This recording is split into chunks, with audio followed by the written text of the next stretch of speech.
All right. Hi, Melanie. How are you? I'm good. How are you? Good. It's been a while since I've seen you. So, we are going to recap a little bit, but before we do that, I just want to reiterate the law of confidentiality with you as always. So, when we talk about everything in this session, it's going to stay within us. The only time I'd have to break that is if you're planning to hurt yourself, another person, or someone might hurt you, okay? That's obviously a risk because we don't want that information out, but if you are open to the counseling process, it's a step that you might want to take if you want to kind of explore more about what's going on with you, okay? So, are you ready for today? I am. Okay, so how are you really doing? I'm tired. Yeah. I'm feeling a little just burnt out a little bit. Tired and burnt out? Yeah. I know that you're pretty busy with your grad program, work, and everything. Is that all that's part of that burnt out? Yeah, it's just kind of, I think, the season, I think I've had a lot of like just personal events happening with like just like friends getting married, a lot of friends getting married. Like just a lot of like batch trips, bridal showers, things like that. And then my schedule alone is already very restrictive. So when I add more things to it, I tend to get spread thin a little bit. And then I just finished a really high stake exam. And we're back to, even though I technically have this week off, but it still feels like I have so much to do. Like it's like, yeah, I don't have class, but I still have to do homework, other personal things like for like this weekend. So there's just a lot. Yeah, it seems like there are so many aspects and factors happening, and again, just like the last time you were talking with the snowball effect, and just so much is just happening all at once. But now it's like a different level of it. We've got more friendship, like hangouts, more events. You took that exam that you mentioned, and before you were talking about studying, and now you've actually taken it. And so it seems like so much is like on your plate, but you also said that you're spread thin. Is that, what do you mean by that? I just think that it's like my schedule alone, like if I were to like kind of like paint a picture, like whenever I tell people, they're like, where do you have time to eat or do your own thing? And I'm like, so sometimes I'm seeing that even today, like, okay, I'm like, today I have to do class, I have this, after work I gotta go home, I have to go to the gym, because I'm still trying to squeeze in time for myself. So I think that's why. Like before I wouldn't make time to go to the gym for myself or just do things for myself. So I'm trying to like prioritize myself a little bit within this busy schedule. So because of that, I feel like it's adding another layer of commitment, or like, okay, I have to get home, I need to change, eat a snack, and then go to the gym really fast, because then I have to come back home, I have to shower, and then I have to have a life group at 6:30. And once I'm in life group, I can't really do much. Yeah. So I'm like, there's a lot I gotta do. Yeah, it sounds like a really busy schedule just for today. Like, yeah, I cannot imagine the week, let alone like the month that you've had. So you mentioned that you really wanted to prioritize yourself a little bit more. Why is that important to you right now? I think because in past seasons of busyness, I've just tend to like put myself off. Like I just won't go to the gym, I won't prioritize things about taking care of myself. Like I'll just kind of leave that to the last resort. And when I don't attend to my own needs, I find that I'm more just irritable. I'm very, I'm not the kindest and I'm not the happiest with myself. So I'm like, I'm making an effort to not fall into that same old, I guess, patterns and just try new ones. But it's definitely harder because even now I'm like, I'm not really busy, but I'm like, I do have to squeeze in time for myself. So I'm like, okay, let's take another thing to add on to the agenda. Yeah, I think it's really important that you recognize when you don't give yourself that time, you recognize like the negative behavior you kind of emit, which is like the irritability, just being a lot meaner to other people. And so with being irritable, how does that feel like in your body though? Oh, when I'm irritable, I always say like my face, whenever I'm like in a bad mood or like in an irritable mood, like my face feels heavy, as like a, I guess, to put a visual, like I just feel like you can feel the emotion and the weight in my face. And then I'm not the kindest to like those closest to me. Like if my mom asks me a question, I'm not very nice, I'm a little snappy. Or like my patience with like sometimes even with students I've noticed will be a little shorter, or like with Mhm. customers sometimes, so I have to like kind of like self-monitor that and like reel myself in and be like, okay, like you're just irritable, let's fix this. Mm-hmm. Yeah. Yeah, I think self-awareness will go a long way, like you're saying, since you know that you're trying to self-monitor. So what is going through your mind as you're trying to self-monitor when you're feeling this irritability? I think I just try to tell myself that that like it's your responsibility to regulate your emotions, and you know, not to project it onto others, because I would do that a lot before, and now in this like new, I guess, season of life, I'm trying not to do that. Like I'm really trying to like deal with it within myself and not like project it onto others. I see, yeah. So have there been times, you said there have been times where you projected onto others? Yeah. Yeah, how did that feel for you then? I like at the moment it made me just feel worse about how, like in that situation, and just also didn't make me feel good as a person. Like I'm like, oh, I'm being that person who's being rude just because I'm having a bad day. Yeah. And it's like, because obviously I've been on the end where like someone's just being rude because they're having a bad day. I'm just like, that's not who I want to be. Like I don't want to be that person that projects their frustrations onto others because they're not responsible for those frustrations. Yeah.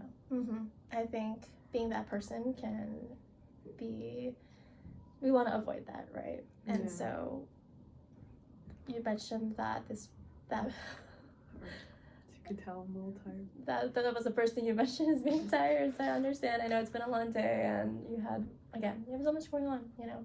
But before we kind of reflect more on like that fatigue that you've got going on, I wanted to ask you more about that person. You said you didn't want to be like that person, right? And who is this person, or this? How would you identify and categorize this person? I feel like that person like used to be like me in a way, or like I would, again, because I used to do that. But if I were to like pinpoint like a person that like I know that does that, would be like my mom. So that's what like the kind of like the instant thought was like, okay, who is that person? And well, in a way it was me, because I was that person that would just project. But at the same time, it's like if my mom was in a bad mood, everybody knew, and it was like your day was gonna be ruined if her day was ruined. So I got, I think, almost like trained to the where like if you're upset, everyone needs to know you're upset. And like I used to be that way a lot, and it never went well for me. You know, it would cause more chaos than productivity. So I think I've learned to just, you know, deal with those emotions, unpack them, feel them, but not let them bleed into others. Right. Yeah, I think it's important, again, that we self-monitor, we self-regulate. That way our emotions aren't impacting other people's lives. Of course, they can kind of understand where we're coming from and support us, but if we're bringing that negativity towards others, it's, again, like you said, it's not going to go well. I thought it was really interesting that you mentioned that this person, the first person that came to mind was your mom. So, like, what would it mean for you if you ended up being that person like your mom? I'm reflecting back, because there was a season of like my life where like I remember I just didn't like myself. I didn't like some of like the attributes that I was developing, or that I developed, and a lot of it I would like. At the time, I was also having a lot of just like confrontation with my mom, and it was like in those moments when I realized like, oh my gosh, like I'm doing what she's doing, and so you realized that during this season, then during that period of your life. Yeah, where I'm like, oh, I'm doing what she does. Like I'm this way because I'm doing what she does. Like, and it was kind of that realization of like, I don't want to be that person. Like that's not who I am deep down. It's just the way that I, like the model that I had. And being in this field and going to therapy myself, I think I realized that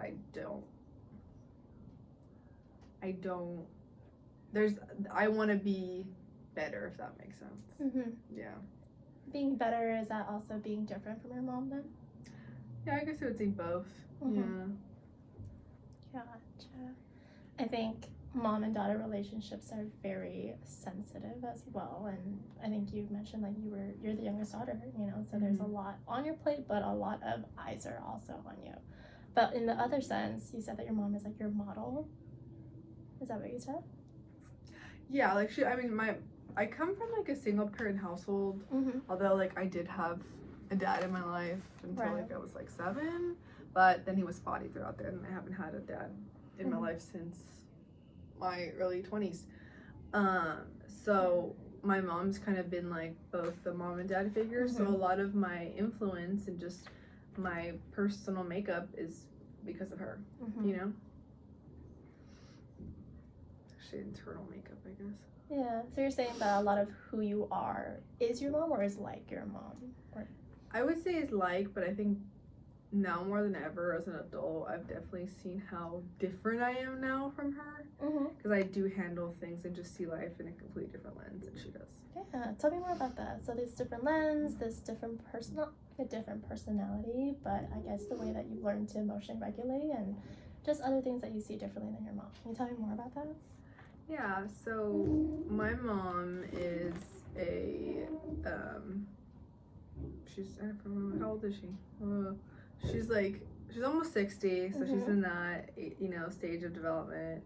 She's, you know, Hispanic from Mexico, only speaks Spanish, and, you know. So there's also a language barrier between you and your mom, right? Well, I speak Spanish, so it's not like we can't communicate, but I will say that as I've developed my, like, intelligence, that there's been a recent barrier that's kind of,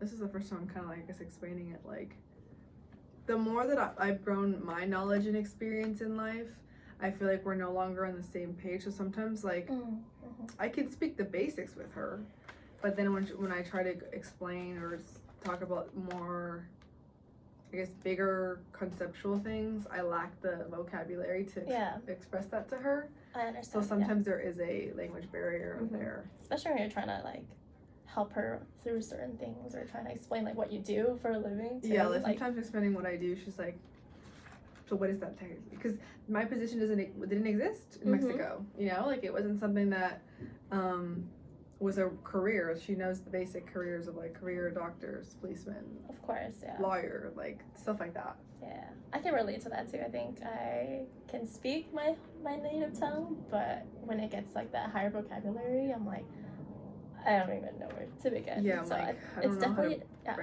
know how to say workshop in Spanish. I have to be like, I'll break it down like it's a meeting, you learn stuff. It's like a different type of language barrier now, and now it seems like there's a bit of like a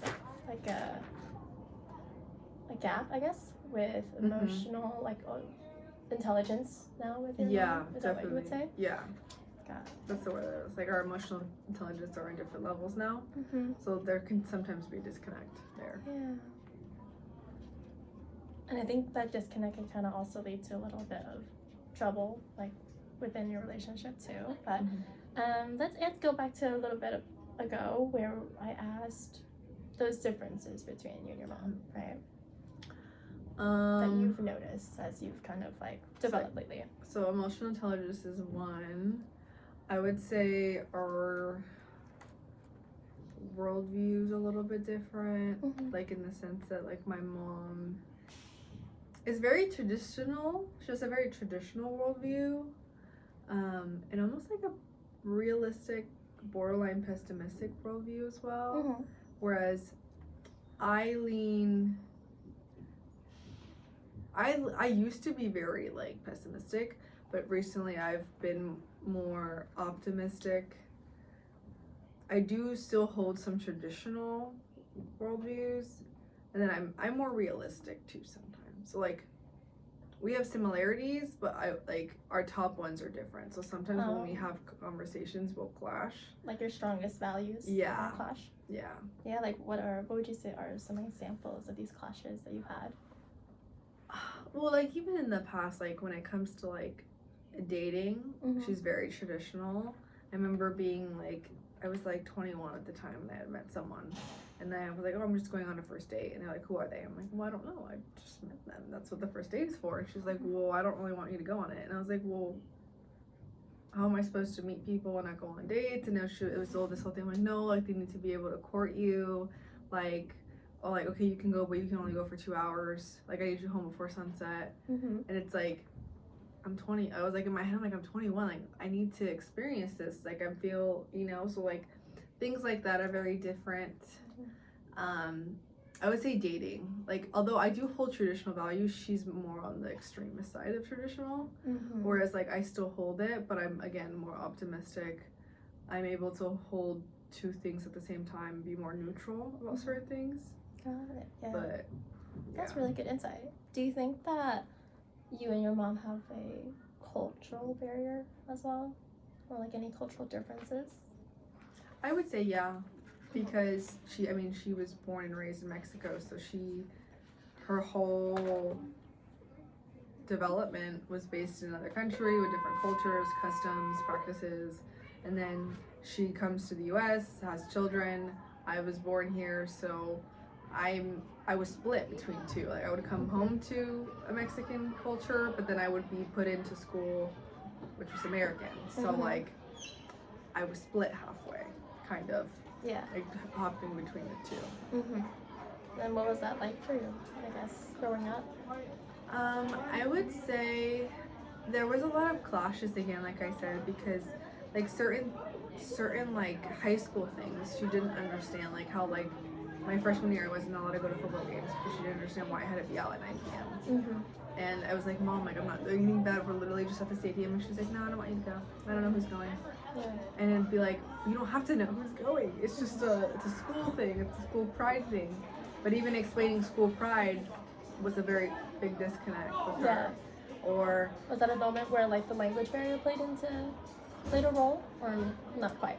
Not as prominent, but it probably could have been like the beginning of when the language barrier came up. Yeah. Possibly, yeah. Yeah. What's that? Health-wise, too, we also kind of differ because her approach to fitness is different from my approach to fitness. My mom's very like into the old research of like, oh, you just do cardio and you diet, whereas I'm like, no, like I'm a little more like up to date with like, okay, like yes, you can exercise, but like I like to lift weights, I like to calorie track, and then that's helped me lose the weight. And sometimes I try to help her, but she's like, no, I can't do that. I'm not capable of that. And I try to be like, well, if I'm capable, you're capable. But again, it's the disconnect there, where she's like, no. With that disconnect, what part of you motivated you to kind of close that gap? What made you want to ask your mom about like kind of joining your fitness style, your lifestyle? I think because I can see that like she's not necessarily the happiest with her life in a way, and like part of it's a lot of like your perception of the world, like how you perceive the world, and if you're seeing it from a negative lens, you're going to be unhappy. You know, of course there are things that are going to happen to us that we can't control, but like, you know, like even with her age, she's like, well, I'm old now, I can't do that. And I was like, well, who said you're old? Like, just because you're old doesn't mean you can't like go out with me or go, you know, like I'm not saying you have to act like you're 19, but I'm just saying like you can still do things, you know? Like she's kind of limiting herself. Yeah. Whereas you're trying to like bring her out into that world and kind of show her. Yeah. Is there a reason that you want to kind of like take her out? I think because I realized that like, because my mom's very much in a bubble, like she does not leave a certain bubble. Like we lived in California my entire life, and I didn't step into Orange County until I was 21 years old. And I'm like, it's only 30 minutes the other way. Yeah. You know, and I'm like, it was until I realized like, wait, like there's a whole other side over here, you know? There's a whole country. Yeah, I'm like, wow. Yeah. Because like before, I'm in like LA, so like on the left of LA is kind of like Torrance, Carson area, like deep LA, and then on this side is Orange County, Long Beach. And I've only like the max I've furthest gone Long Beach, and the first I've gone is El Segundo, and from there like I wouldn't leave the city limits Mhm. because I was raised for like, no, we just stay here. Like anything else is too far. And then I would have friends who lived in Orange, kind of like, whoa, there's a whole world over here, Mhm. and it's okay to travel. Like it wasn't until I was in my 20s I'm like, wait, no, it's okay to drive 40 minutes the other way. Yeah. Like I don't have to just be in this bubble all the time. What's up with the gas prices right now? Yeah, They're bad. Bad.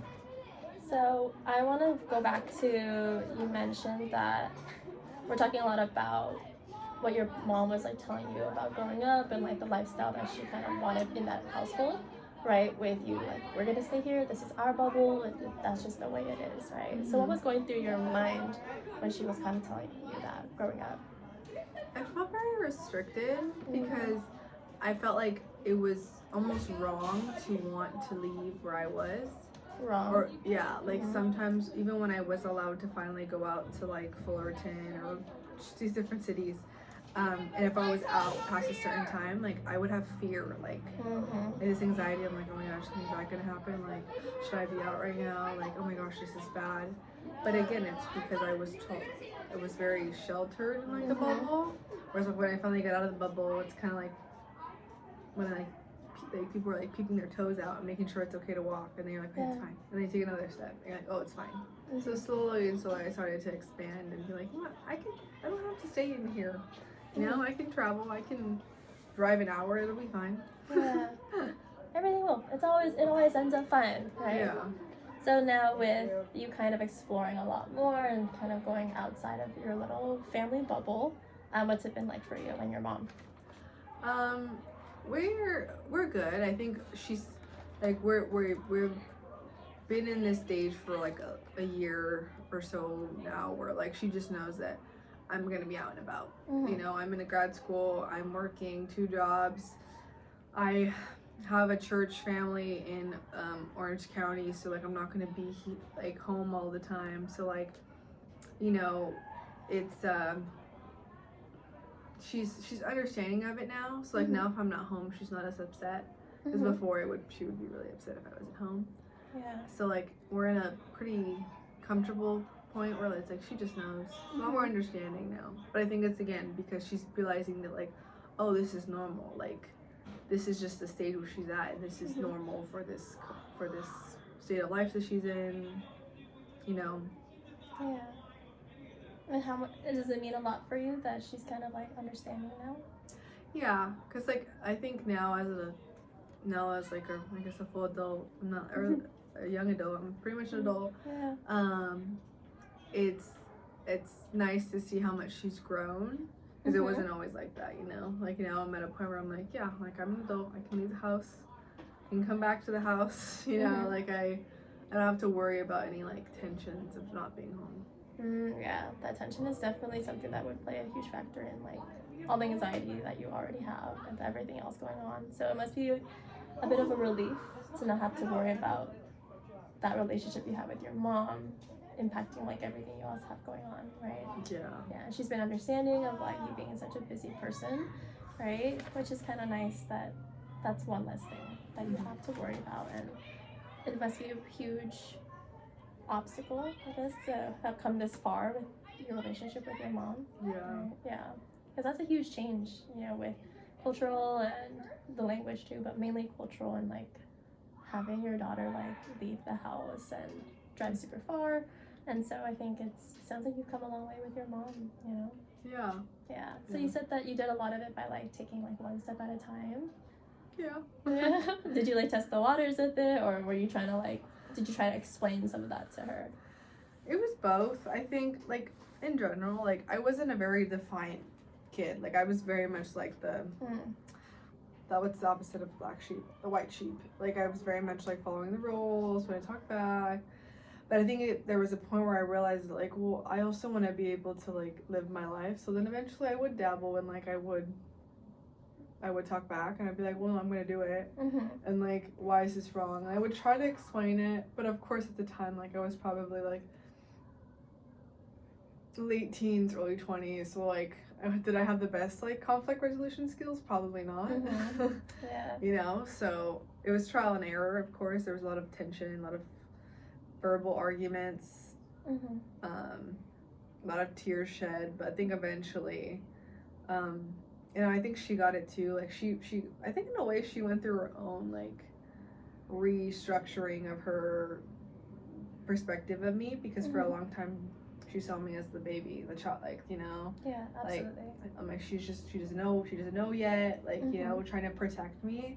But there was a point where I was like, Mom, you can't protect me from everything. Like, in order for me to become a independent, resilient adult, I have to face trial. I have to be able to go through things, you know. Yeah.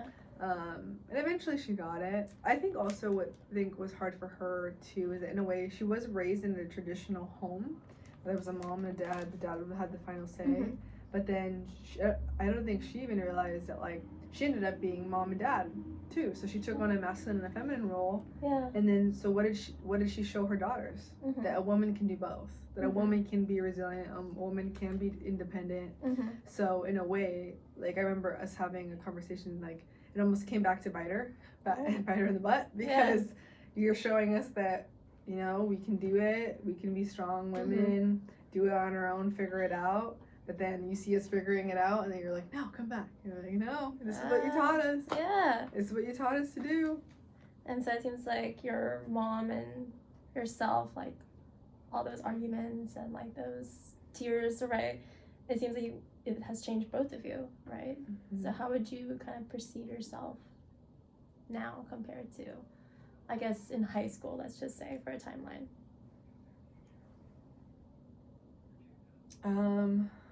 Me trying to channel my high school person.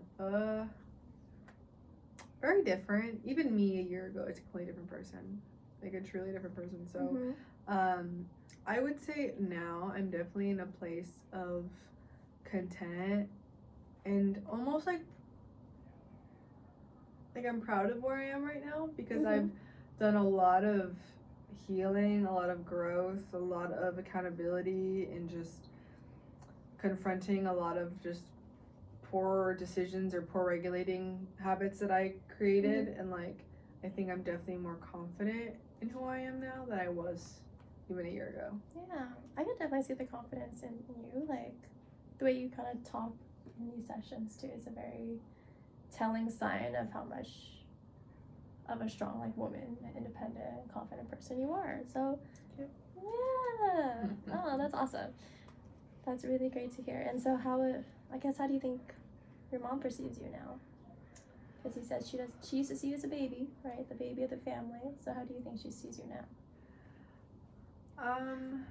I think she'll always see me that way, but I think now she's coming to terms that like, oh, I'm graduating soon. Like, there's a possibility that like if Melanie gets a job, that she's gonna want to move out. So I think she herself has been preparing herself mentally and even emotionally to finally see me as a fully independent adult that's outside of her home.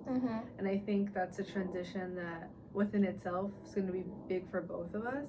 But I think this year we're both kind of like been talking about it more of like, oh, like like if I can secure a full-time position, I might move out, you know, like, or like if I don't, what that look like, you know.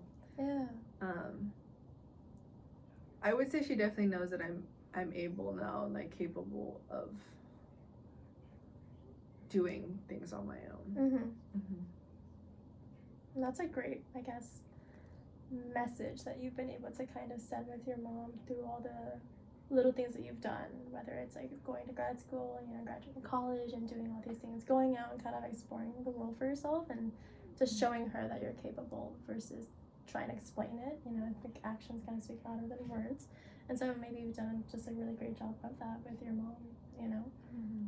But here, having these conversations with your mom must have been, I guess, difficult, would you say? It's a real conversation to have, you know, for the baby to move out. I know because I'm the baby, and so like I've had those conversations, but what was it like kind of walking her through that realistic future? I think she's still a little on the defensive side, because sometimes my older sister will bring it up. She's like, yeah, like, are you thinking about finally moving out? And like my mom will like be snapping. She's like, well, you don't know if she's not moving out yet, like why are you putting that in her head? And it's like, and I'm like, Mom, like, you don't have to be defensive, like it is something that I'm thinking about, like I don't. And she's like, well, she's putting pressure on you. I'm like, No, like if anything, it makes me excited to think about that I can actually be on my own and be independent. But my mom still holds, like, obviously I don't think she's ready yet to be an empty nester, but she knows it's coming, and like, you know, just depending on how job application season goes, yeah, I think she I don't know how she'll react when it actually finally hits her. I'm thinking about that too, like what that would be like, because I'm so used to living with her. Yeah. You know, so it'd definitely be a really big transitional season for myself too.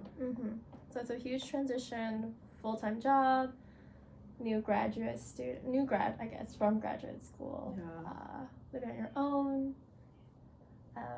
So I guess, like, what are you looking forward to if you do make this transition? Like, what would be like ideal for you?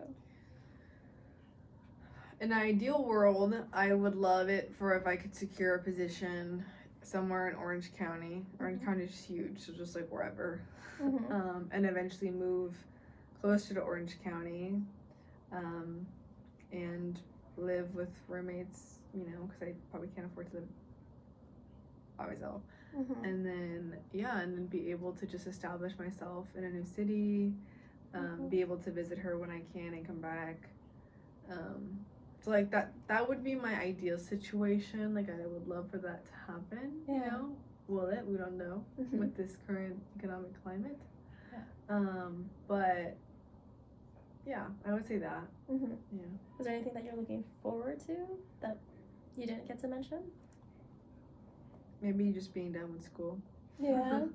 Done with school. Yeah, not going back for a while. Yeah. I think being in school for a long time kind of like, it drains you, you know? It can be tiring. Yeah, it's gonna be really weird not being in school. I feel like I might have somewhat of like a identity crisis or something. Yeah, what do you mean by that? I was telling this to my mom actually the other day that although I'm excited to be done and like enter a new chapter, there's always like that apprehension of like, well, like even though I have all these aspirations, I don't know if any of these are actually gonna happen for me, you know? And like I'm gonna be transitioning from being super duper busy to literally like there will probably be a season over the summer where like I have nothing to do. Like I'll have my part-time job that I have had this entire time, sure, but like I don't know, like I could be having to look for a job outside of my profession. I might have to stay home a lot longer than I thought, you know. So I think about that, like I also won't be a student anymore, and that's been my like identity for the past like 24 years of my life. And yeah, like just I'd be establishing a whole new like lifestyle almost. Yeah, I think you mentioned established earlier because you were in that ideal world, you were looking forward to establishing yourself in a new city, right? But now it seems like we're also going to be establishing yourself just in general once you graduate. And so I think that kind of opens up a new box. So how does like this conversation with like identity crisis, how does that kind of make you feel? I would say I've had some time to process this already, but like I think when I first realized like, oh, there's the chance like I don't know what I'm going to be doing, where I'm going to be past June, like some anxiety came in, like fear was starting to trickle in of like, oh my gosh, like what if I don't get employed right away? Like what happens if I do have to stay home? Like all these what ifs were creeping in. So that was a little like emotionally, maybe a little emotionally uneasy for a little bit. So you've been thinking about this for about how long? I would say like it finally hit me like a month or two ago. I'm more like chill about it now because I think I've had time for the storm to pass and realize like, you know what, at the end of the day I'm going to end up where I'm meant to. So I'm more at peace of where I'm at in life, but yeah, I think that realization was like, wait, like life is going and we're just I'm like I may not know where yet, but we will eventually. Yeah, I think it's very beautiful that you've learned to kind of just accept like where you are going to end up. being at, and it could be at a school you wanted, again, or like at a different position. And you mentioned earlier that you don't know if your dreams that you want are going to come true. That's hard to hear, you know. It's kind of hard to feel as well. So, what else kind of helped you settle your thoughts about all of this? I would say leaning into my faith. I know I mentioned that in previous sessions. Yeah. That's helped tremendously. And I would say also just realizing that, like, you know, I've been in this position before where, like, I graduated undergrad and I didn't even know if I was going to go into my master's degree yet. Like, I had no idea. Like, I took a whole year off school. Like, I had, like, a gap between before I started school again. So, you know, I can figure something out. Like, if I, you know, I think it's a little different now because, like, I'm 25. So in my head, I'm like, oh, I'll be 26 this year. I'm like, that's weird. I'm going to be, like, late 20s in, like, it could be just more like a society thing. Like, I'm going to be 26 years old and I don't, like, if the worst, quote unquote, happened where I didn't have a position for the fall and I was still trying to figure it out, like, my thoughts, I'm like, dang, I'd be like 26 figuring out what I'm going to do with my life. Even though I know what I want to do, it's just securing the job is what the real obstacle is. Yeah, so you're thinking that finding that job is the hardest part, right? Yeah, but then the worst is like if you don't get a job. Yeah. So what would it be like for you if the worst did happen?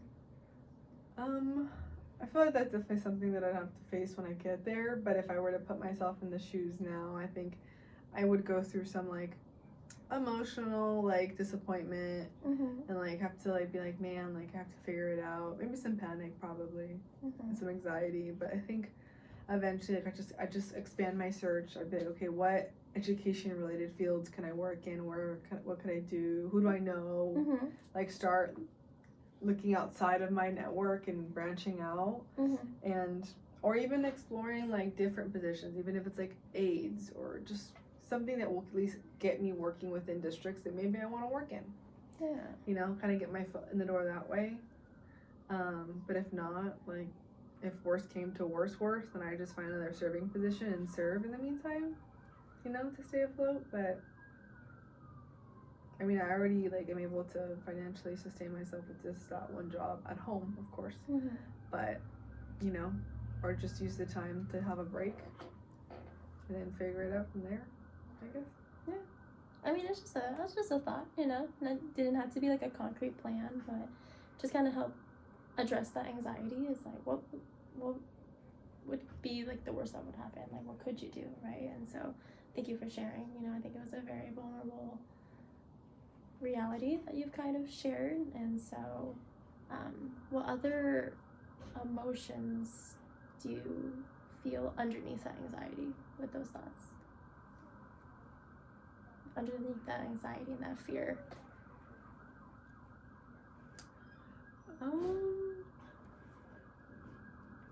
I think there would be, like, a fear of, like, failing or being a disappointment almost. Like, because I feel like, not just in my family, but, like, I've kind of been like, I'm gonna be the only person in my entire family line who has a master's degree. Like, the only person. So, like, I'm kind of the person that's kind of breaking generational limitations, I guess. Like, you know, and, like, I've always been the one cousin who's always kind of had it figured out. Like, I've always been the one daughter who's kind of always been on the straight and narrow path.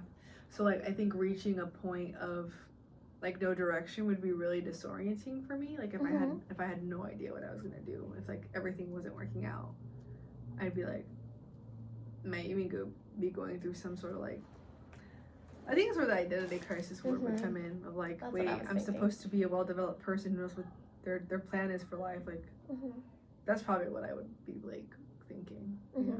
It definitely seems to fall in line with you being, like you said, like the white sheep of the family, like always kind of straight, and you kind of already know what you're up to, what is the next step for you. And so what would it be like if you kind of did fail, you know, if your fear of failing came true or happened? Ooh, I don't know. I mean, I try to take it as best as I could. I think I try to lean into my faith a lot more if that did happen, like, and try to remember that there's a purpose with this redirection. Mm-hmm. Maybe I'm meant to just take a pause in life right now, focus on something else. I don't know what else could be going on in my life that I may need to focus on that. Like, Mm-hmm. I think I try to find the silver lining and then just do what I can in the moment. If I had to think about that now. Yeah. I think a silver lining is always kind of good to look for, even when it's hard, you know. I tell my other students and my clients, like, finding that silver lining, like, sometimes we have to accept the outcome, right? And so it seems that you are understanding of that, and so how can we make the most of it? Or how can we kind of find that silver lining in all of this? That you've spoken twice about leaning into your faith, and so I guess in this recent identity crisis that you mentioned, how did that help you? How did leaning into your faith help you this time around? I think it just gave me a sense of purpose and identity in a way.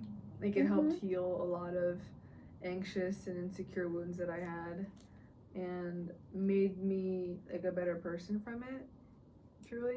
Just leaning into your faith, or recognizing like who you are in that, within that identity? Both. Mm-hmm.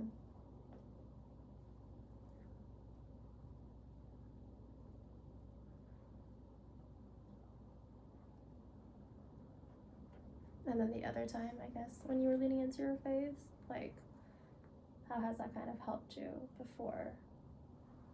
Well, I think like I went through like a pretty abrupt breakup last year that really disoriented my like whole life. Like, I remember being like, what is going on? But I think at the time I didn't realize what the breakup, like, what I think regardless of faith or not, like, when you go through difficult things, you realize like, oh, there was a purpose. Like, if I didn't go through that, I wouldn't be who I am today.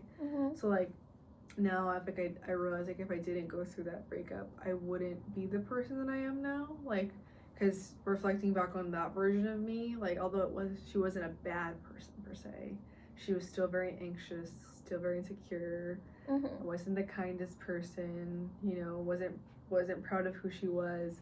And then I compare her to now, and she's like the polar opposite. She's secure, she's grounded, you know, she's proud of herself. So I would say having leaned into my faith made me, like I said, like a better person. Yeah. I think it's really great to hear that leaning into your faith, that aspect of spirituality, has helped you look inward as well and realize like the strengths in yourself that you are now either developing more or you are probably like expressing a lot more. And I think that's a very beautiful thing. And you also mentioned that leaning into your faith helped you heal parts of your identity. Yeah. What parts would you say kind of needed that healing? I would say like the insecure and abandoned side. Yeah. Can you tell me more about that part of your identity? Insecure and abandonment. Yeah, those were a lot of my like core inner child wounds, because a lot of it came from my having an absentee father. Again, like having like the one male figure kind of abruptly leave your life and not choose you left a wound, and like that abandonment wound was kind of like that first core one that I developed. And then as you get older, you start to date, and like again, like if I had a guy who would break up with me, or like I'd always worry if they'd leave, like that insecurity started to build of like, will they leave me? And then when they would, all those wounds would like the alarms would be going off. Yeah. You know? Oh, I'm sorry to hear that. Like your inner child, I guess, is where those core issues came. I mean, that happens for a lot of people, but I mean, it's still difficult for you to have experience, and you are a resilient and strong person because of that. I can definitely tell. And so how do you think you are now? I guess, like, how is that insecurity and that abandonment, how's it been healed? No, that's a great question, because I feel like I just feel it, if that makes any sense. Like, I just can tell, I can see it in the way that I react to previously triggering situations or triggering circumstances and it not consume me and like completely disrupt my emotional regulation system. Like my nervous system isn't activated if an old anxious trigger turns on, you know? So I think I feel it in my body too. Sometimes like my anxiety does come up, like it'll like come to the surface and I'll be like, okay, it's fine, like it's just your nervous system, like it's just reacting, and I just let the moment pass. And like that's helped. But then before I didn't even know I could do that. I didn't know I could like kind of step out of the anxiety, recognize what's happening in my body, what's going on in my head, and be like, oh, okay, we're just kind of going through a little bump in the road here. Okay, let's just step out of it, let it pass, and then resume. Yeah, kind of like the lens you were talking about. Yeah. Right? And so when you said that you recognize that anxiety coming to the surface, what did that one feel like? What's like the first thing that you notice about yourself? It's usually in my chest. Like I feel anxiety in my chest, and I feel like my heart rate's starting to accelerate, and I could feel like the wheels in my head start to spin a lot faster. So I'm like, okay, whoa, we gotta slow down. Like we don't need to know what's happening right now. We don't have to act on it. You know, we can let the moment pass. You'll be fine. Yeah. So a lot of it seems like is you kind of talking yourself through all of that. Right? Yeah. Is there anything physical that you do to kind of calm your body when those triggers come up? You know, I've been given some, but like they don't necessarily work the best because like I know like, you know, like you put your hand on your chest or like you tap your shoulder or you like you flick yourself to just kind of get yourself out of the body type experience thing. Yeah. But it really helps as much. It's more the coaching sort of like me actively getting out of my brain through the words that I'm saying. So for you, it's more of like a mental, like stepping out of your brain. Yeah, it's an internal thing versus an external thing. Got it. So have you been using any of the internal coaching lately, especially with all the fatigue and the burnout? Yeah, I used it this morning. Yeah?